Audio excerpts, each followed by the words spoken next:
आज पढ़ते हैं भारत का भूगोल। भारत के भूगोल में प्रादीपीय नदियाँ। प्रादीपीय नदियाँ चौड़ी लगभग संतुलित एवं उथली घाटियों से होकर गुजरती हैं। ये नदियाँ हिमालय नदियों की तुलना में अधिक पुरानी हैं, प्रौढ़ावस्था को प्राप्त कर चुकी हैं, अतः इनकी ढाल अत्यंत मंद है। अपवाद वे हैं जहाँ नया भ्रंशन हुआ है। प्रायद्वीपीय नदियाँ वर्षा जल पर निर्भर करती हैं, अतः ये मौसमी होती हैं। शुष्क लंबे ग्रीष्म काल में ये प्राय सूख जाती हैं, अतः इनका सिंचाई के लिए महत्व कम है। ठोस पठारी भाग से प्रभावित होने के कारण इन नदियों का मार्ग सीधा तथा समांतर रेखिक है और विपर्सों का निर्माण नहीं करती। इस क्षेत्र का मुख्य जल विभाजक पश्चिमी घाट है। इस क्षेत्र की मुख्य नदियाँ महानदी, गोदावरी, कृष्णा तथा कावेरी पठार पर पूरब की ओर बहती हैं तथा बंगाल की खाड़ी में गिरती हैं। अपने मुहाने के पास इन नदियों ने बहुत बड़े डेल्टाओं का निर्माण किया है। पश्चिमी घाट से पश्चिम की ओर बहने वाली नदियाँ छोटी एवं द्रुतगामी हैं। नर्मदा, तप्ती इसके अपवाद हैं। ये दोनों द्रोणियों से होकर बहती हैं जो भ्रंशन का कारण बनती हैं। कावेरी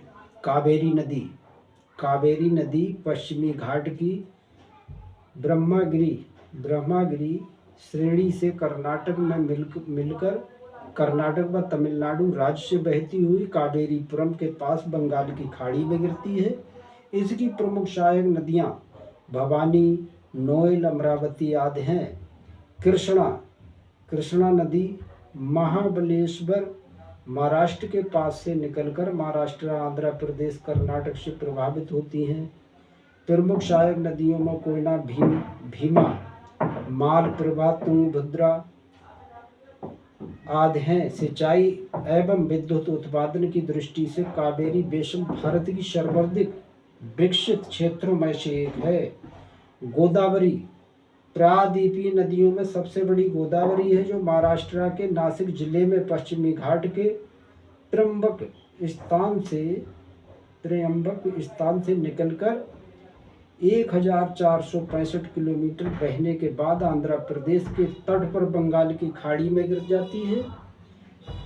इसके विशाल आकार के कारण इसे वृद्ध गंगा तथा दक्षिण की गंगा के नाम से पुकारा जाता है। इसकी मुख्य सहायक नदियां पूर्णा गंगा, बैनगंगा, पैनगंगा, भद्रा, इंद्रावती, सबरी आदि हैं।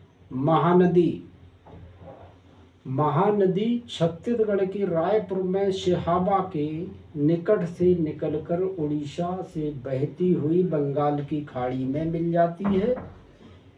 इसकी सहायक नदियों में शिवनाथ, हसदेव, जोग इत्यादि प्रमुख हैं। गंगा तथा महानदी के मध्य छोटा नागपुर प्रदेश में कई बेसिन हैं, जिनमें दामोदर, स्वर्णरेखा तथा ब्राह्मणी प्रमुख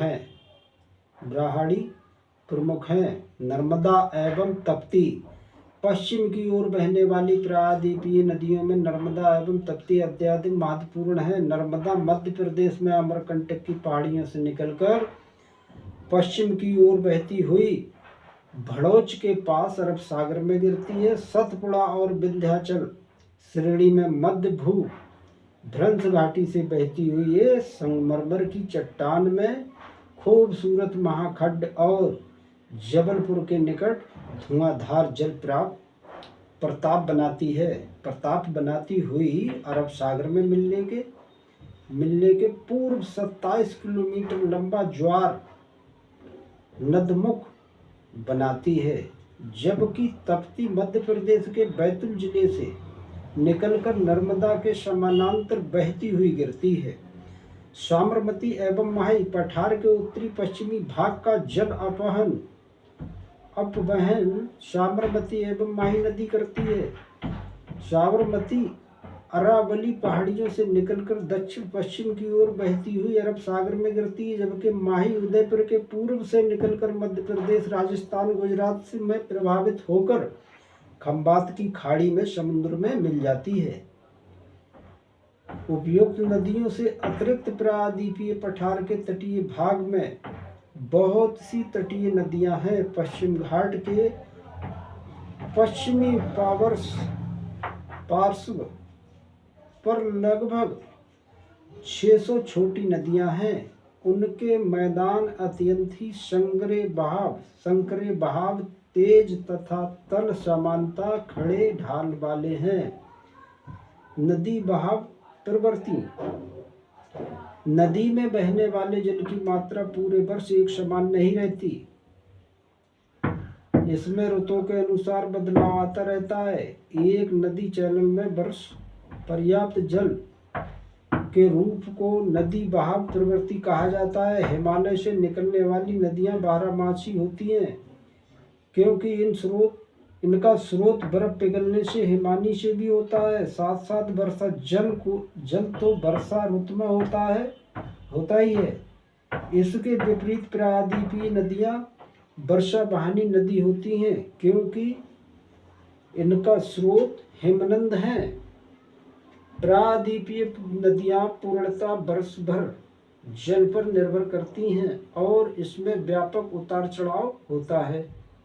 वर्षा ऋतु में इनमें ज्यादा बहाव होता है, अतः प्रायद्वीपीय नदियों का बहाव वर्षा द्वारा नियंत्रित होता है। हिमालय नदियों की प्रमुख विशेषताएं। नंबर 1, हिमालय की कुछ नदियां तो हिमालय पर्वत से भी पुरानी हैं, अर्थात हिमालय की कुछ नदियां पूर्वगामी प्रभाव बनाती हैं। उदाहरण सिंधु, सतलज, ब्रह्मपुत्र, गंडक, कोसी हिमालय पर्वत से बनने के स्वरूप ये नदियां भी इन पर्वतों से अधिक गहरी घाटियों में बहने लगी। नंबर 2, हिमालय पर्वत से निकलने वाली नदियों में 3 खंड पाए जाते हैं: पहाड़ी खंड, मैदानी खंड और डेल्टाई खंड। नंबर 3, हिमालय की नदियों में नदी विपर्षण के गुण पाए जाते हैं। उदाहरण के लिए गंगा, सिंधु, ब्रह्मपुत्र आदि नदियों ने कई छोटी नदियों के पानी को अपने में आत्मसात कर लिया है। नंबर 4, हिमालय से निकलने वाली नदियों द्वारा लाई गई उपजाऊ मिट्टी में से भी भारत के विशाल मैदान का निर्माण हुआ, जो विश्व के उपजाऊ मैदानों में से एक है। नंबर 5, हिमालय की नदियां पर्वत से दोनों ढालों का जल लेकर क्रमशः अरब सागर, बंगाल की खाड़ी में गिरती हैं।